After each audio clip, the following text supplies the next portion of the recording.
Okay, so we're up and running. So welcome. So I'd love to introduce ourselves. If you don't know me, I'm Greer, and I'm a heart medicine woman. I do coaching and lots of really beautiful different energetic and quantum coaching techniques. And this is my sister, Deb. Deb. Do you want to introduce yourself, babe?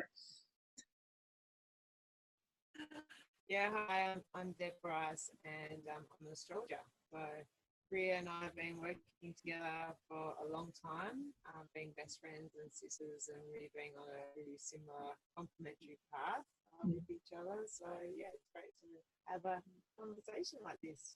Yeah. Excellent. So, our intention today, obviously, if you're watching this and there's something either about astrology or something about those fields around us that we can't see with the naked eye that has got you intrigued and you're on your path of self kind of remembrance and self-discovery and starting to tap into that power that lies within. And why I wanted to invite Deb onto this call is because astrology is a really powerful modality to help us get that higher perspective of what's going on and getting the lay of the land. And I've had my own personal astrologist for many, many years now, and it's really been at certain times in my life been profoundly powerful in getting the guidance and just the understanding the bigger picture and the bigger energies that at play. And I really believe that everyone needs to have at least one astrology, like proper astrology reading in their lifetime so they can experience that as actually like a knowing rather than this kind of intellectual questioning of how could that work, etc. So, Deb, do you want to start by sharing a bit about how you came into astrology? Yeah, well, I, traveled for 7 years, and through that time, I really noticed that there was a real similarity between sun signs. So, I looked at that, and I thought, yeah, it's interesting. Do you mean there's a trend happening here? But it was nothing definitive, and you can't really divide people up into categories, and I've always resisted kind of boxing people up that way. It's a bit too clean cut. It doesn't make sense when people are so complex. But it was really when I met my best friend now, Renee, in Sumbawa, and she's just the only other chick on the whole island, I think. And we straight away, we just went like two little magnets together. And she basically said straight away, "Hey, I'm an astrologer. I do your chart." I'm like, yes, nothing else to do. And she really, it was just, she absolutely blew my mind. I mean, she just opened me up to the core, and she just straight away, I was battling an eating disorder then, and nobody knew about it. I was so good at hiding it. It was so undercover, and straight away she was like, boom, do you mean? And then, with all that shame and, that the feeling of, wasting my life and not, being grateful for what I've been given, etc., etc. These things, these blocks, these self-sabotage things we do.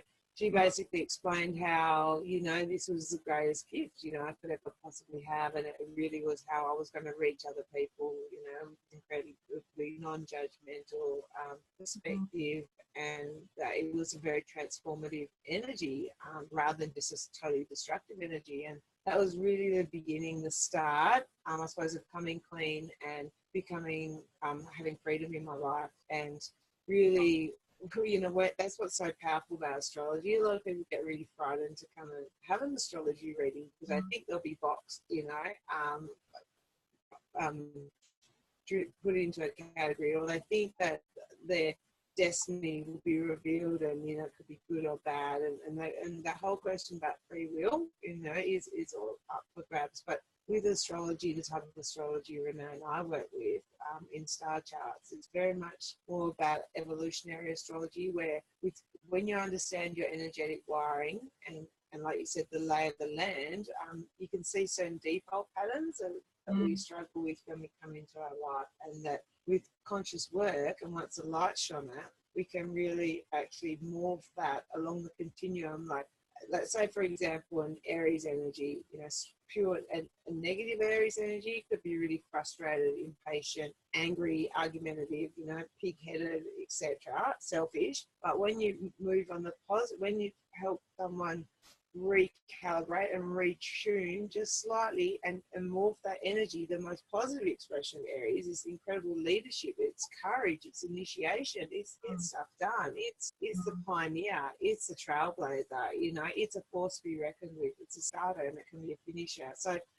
you know, often we all have little parts in our psyche and self where we're operating in the lower expression of that energy, and rather than trying to go, oh, I hate that part about me and I keep hitting my head against the wall, it's like having a different context around that energy, and understanding what that energy is really trying to manifest into in this lifetime. You can actually morph from that negative expression along the continuum to incredibly empowered, you know, flowing energy. And so, and can I share an example of that, Aries? Because as you know, like my youngest daughter's an Aries. I remember when I was first pregnant, I told Deb my she was like, and then I remember when I was like, I received her name came through when I was pregnant with her, and I was like, it's Pearl.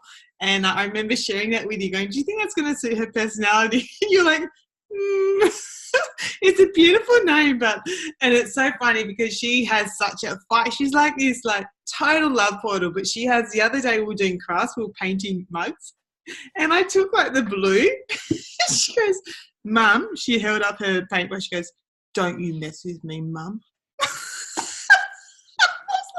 that's Aries energy, and they're courageous and exactly. So like rather than we go, oh my God, I need to like, and she went through a period where she was like getting quite physical and stuff. And so we had a reading with you about 6 months or so, and it was so powerful for getting insights into, as a parent, I know, like just to get that guidance, okay, this is the energy, this is where ultimately like that higher aspect is. And so for me to know that and guide her through that, and to not for me in particular with Pearl, here's that fight, to not shame her for it, to not make it wrong or try to subdue it. It's about channeling and honoring it, and then okay, how about we do a dance and like let's move some of the energy around. So yeah, I just wanted to share that because it was really fun.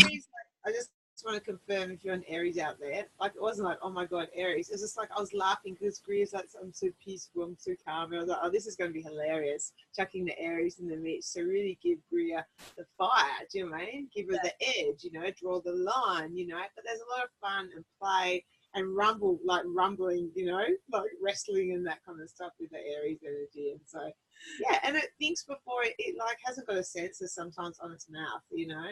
Totally.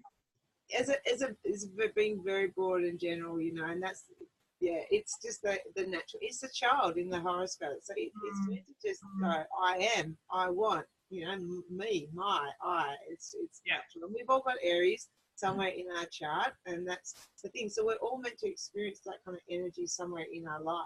And a lot of people go, oh, I don't want to be selfish, and you know, I'm very considerate, and you know, but we're not meant to. There's certain parts in our life where we're supposed to go, me, you know, mine, you know, just like the child. You know, we don't have to reflect on, well, what would they like, and you know, what's the right thing to do, and put our spiritual hat on. So that's the other thing. Like for me, my Aries energy is particularly in my house of travel. So I was a fearless travel, you know, I just was out there and in it from, like, I cannot believe I was not raped and murdered multiple times. So everyone has that energy somewhere in their chart. And what we try and do is we try and make sure any guys that are not integrated into your chart as well as they need to be, and we can always find the areas of pain, and that's, we pull up the chart when people, the exact time you come for a reading, we take a snapshot of the sky, and there's an incredible amount of information in that picture that helps guide the whole session. And and then there's a couple of other charts we layer upon your birth chart, which stays with you like an energetic fingerprint, to understand what right now in this exact period of time are you ready to move forward in, because obviously Rome wasn't built in a day, and we've got to hack apart, you know, one thing at a time to kind of make solid progress. So, yeah. So do you have a chart there? Because I think some of you watching this may have already had a reading, and then I think those of you, I know when I first saw my birth chart, I was like, oh fuck, it's not just reading the one-liner in the newspaper. So just to show people what an actual chart looks like. And then she said, this is just one, and we have multiple. So what's this? Okay, can you see the screen? Yeah. All right. So this is one of my son's Noah's chart, and so this is the picture of the sky when he was born. This is his rising sign, which he's got Sagittarian rising, which I won't go into what everything means, but essentially that's his lens, how he views all the experiences through his life.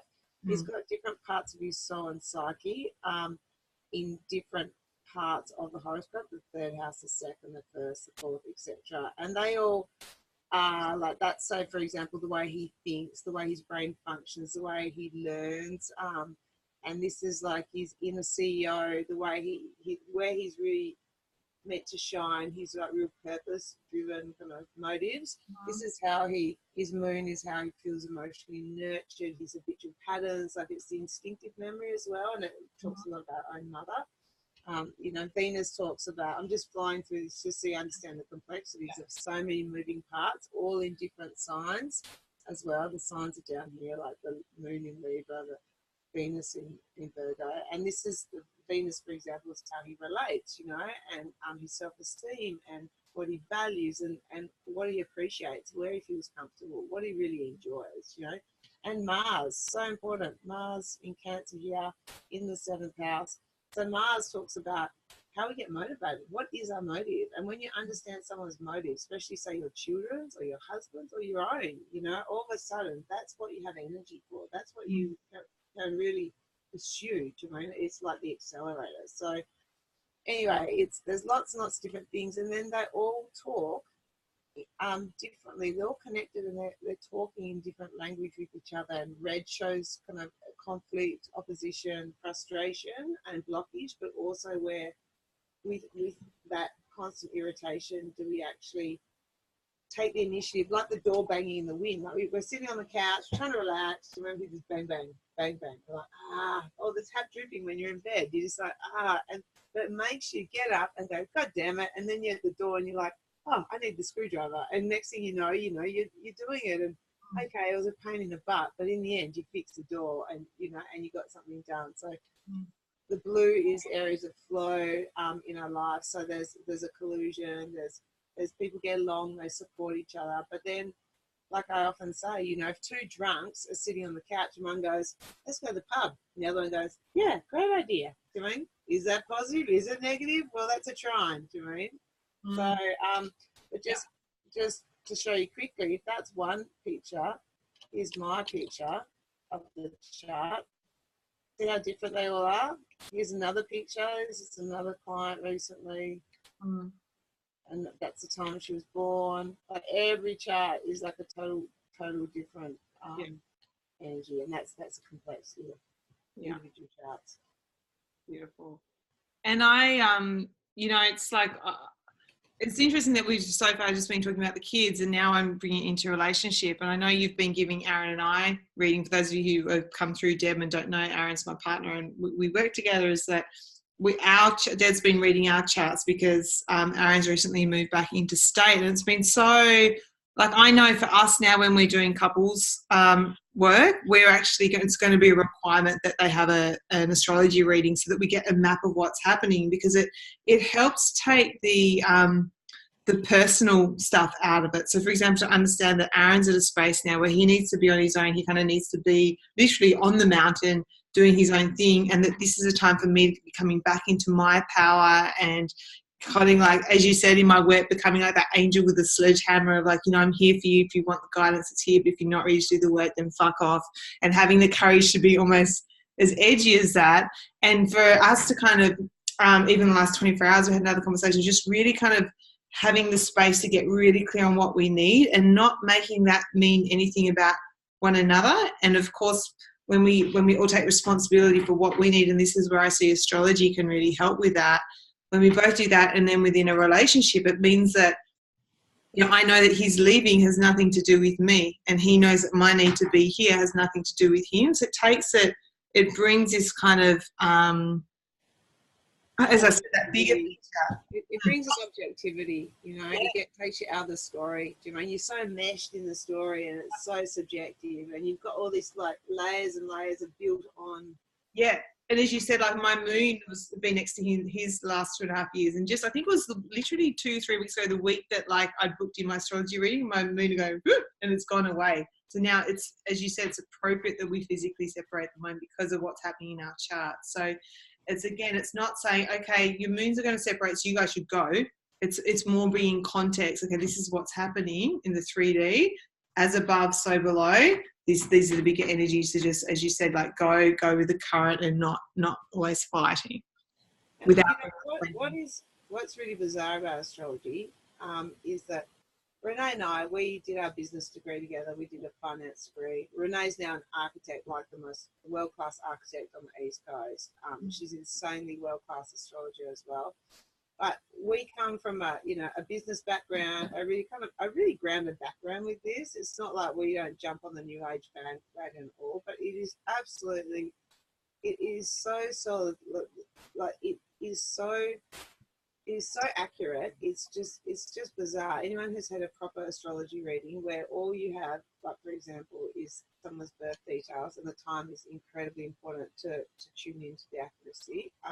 Yeah, why is that important? Do you want to just explain that? Because every single minute the chart moves. So I could show on the screen, but literally everything is moving clockwise, counterclockwise. All those astrology points, all those angles, all the corners, every degree is moving all the time. So every minute things shift. Do you mean? And we get a lot of information from key angles, exact mathematical degrees. So when it goes out by 2 degrees or in by another 2 degrees, things like are vastly different. Like it just can change everything. Do you mean? So that's why twins are so different.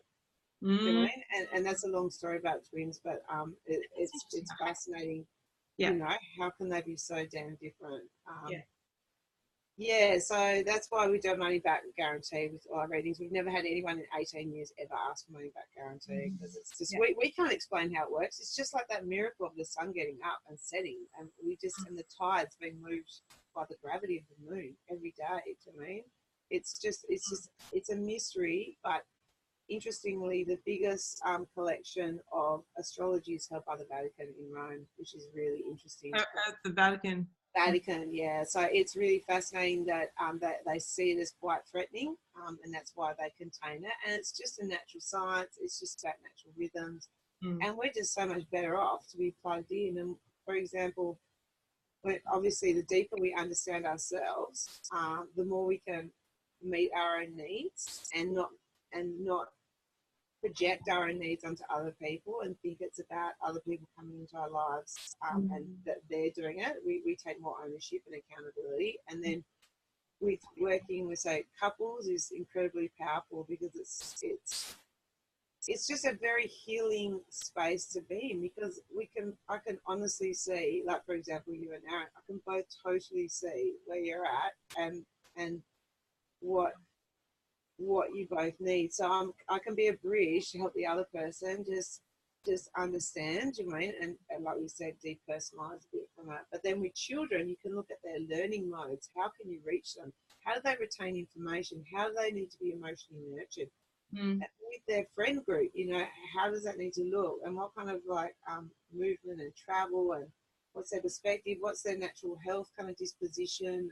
It's just incredibly useful. And it does, again, with my eldest. So remember, she's born right on the cusp of when you decide whether she's going to one school year or the other. So I remember a year before she was even due to start pre-kinder, I remember getting Renee actually gave me a reading on Sophia and saying, is she going to be motivated if she's like the top of the class, or is she actually going to be motivated to be the younger one and kind of be drawn up? And she kind of had a look at the chart and in terms of her learning and said, you know, she's really like intellectually super intelligent, physically all good to go, but you know, her kind of part of her big lesson is to developing that emotional robustness, I guess. And so for me, that was just so powerful to know too, because I had to really actually almost fight. Like it took a lot to get her delayed by a year, even though it was only over like 6 hours in terms of the turnover.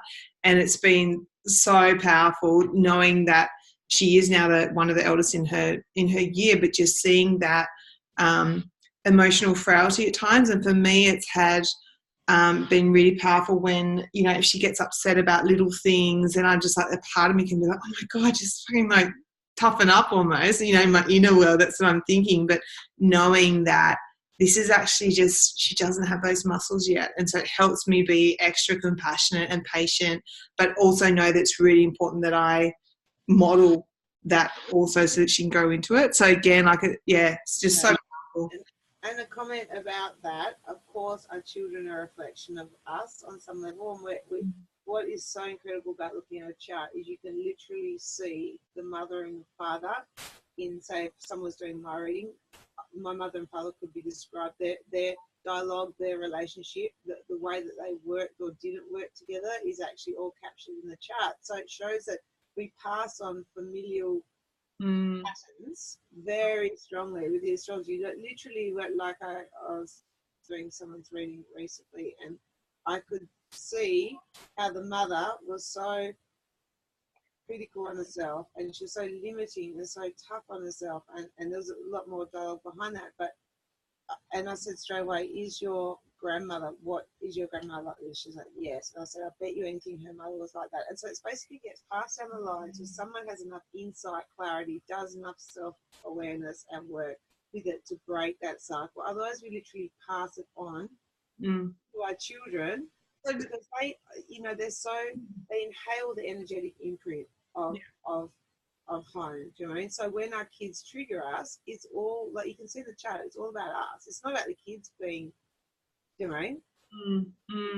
It's all about us. You know, and that's what's so useful with that reflection. How you can turn the chart around, and you think, oh, my kid's got anxiety. I need to help my kid. Do you know what I mean? They'll bring the chart to you and go, just say, let's look at your chart. Let's look at your husband's chart. And we're like, it goes back to you. And they're like, what? We've got to work on my kid. We're like, no, you've got to work on yourself. And then everything will change, it's just, and that's what's so liberating with astrology. It's just, we have the power. It empowers us. It's just, it's a gift. And when I look at a chart, I don't just see someone messed up and broken. I honestly see the beauty in the person, and I get so damn excited because I can see their potential. I'm like, oh my gosh, like I get really pumped with readings because it's so energizing to be able to pass on that to someone, and they know it so deeply themselves. It's not a surprise, but they just never knew they should have the audacity to really believe that they're possible for it. Yeah. And it's almost like, I don't know if this is a good example or not, but almost like having, if a song's playing in your head, it's like, what's that song? And then someone says like, oh, that's it. Or even if there was a song line, it's like, you can't quite pick up the words, you kind of know what you don't, and then you see it. And then because it's like written, you go, oh, that's what this is. And it's almost like, understand. And I know for me, also I'm a Saggy sun, which I'm just so proud of because they're awesome. But free loving, let's travel, let's eat, let's play, let's laugh. But then I've got lots of, Capricorn, isn't it? Which is that like analytical. Pardon? Yeah. So for me, a big struggle. Virgo and Capricorn.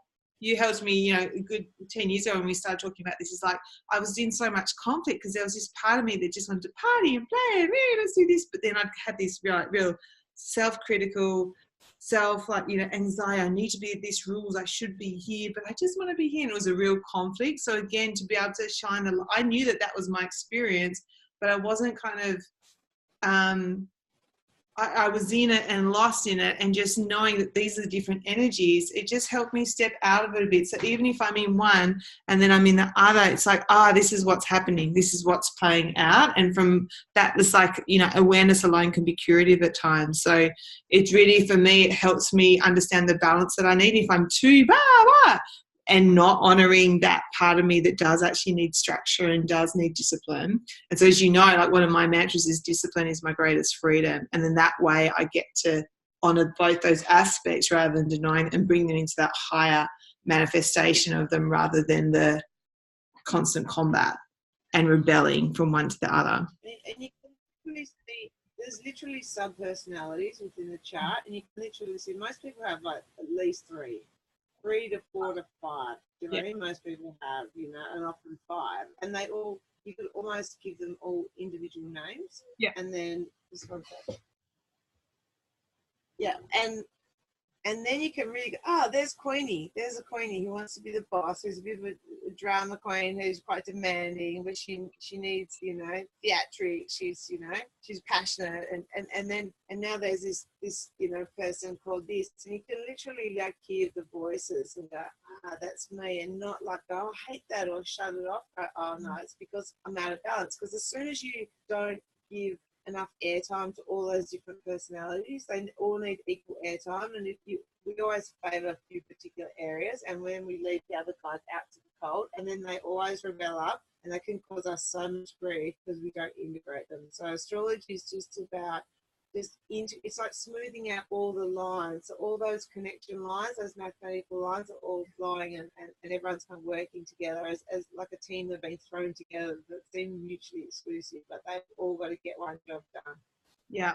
And this is where I guess the work that you do and the work that we do complements, because we go into that sub-personality and we do the work of like, okay, what is their name? And I'll often get clients to draw them, and, I'll check in on what you did this week, write a letter to, I don't know, one of my in aspects used to be called Jemima. She was my binge eater. And so getting an idea of her when she was playing out, and then getting to write to her and seeing her. And if I found myself in that act, I'd like to see her, and just help. So again, this is why with all of these different, alternative modalities, it's not that they're so complementary, and they help one another bring, even a bigger set of tools, I guess, to try. And so I can give the lightning bolt insights, the just boom, and then you're really good about then working with that to stay accountable to your vision and the follow through. So it really creates lasting change. And it's so powerful for me as a mentor to see a client's chart, and for us to have had that discussion. And for me, again, it just equips me to be able to help that person with or guide them with so much more perspective. So yeah. Yay! So, Debsy, if people want to get in contact with you, what if they don't know their birth details? Can they still have a reading, or? Yeah, they can still have a reading without their time. If they have their time, it's really fantastic. But there's so much you can do just with the location that they're born and the day that they're born. But it's very useful. So the best way to get in contact with us is on Facebook, which is Star Charts. On Facebook. You just break up a bit, so that's charts. Yes, Star Charts on Facebook, as well as starcharts.cc is our web. Awesome. And what's the cost? Well, how much is it about for normally $225 is a session with Renzi and I, so we both work right together, and we spend like a good couple of hours before we even speak to you doing the research and preparation, because it takes time to really get the insights from the chart. That's Renzi and I, and then that we do a lot of timing, prediction work in that kind of reading. But then I'll also do a session with you one-on-one. Normally, which is just me doing the reading, that's normally $150, but I'll do it for $120 for your people. So, but just for next month or so. But just send me an email with any questions, and we can discuss about pricing. Okay. All right, Desi. Thank you. Thanks for tuning in, and put contact details as well. All right. Love. See ya. See ya.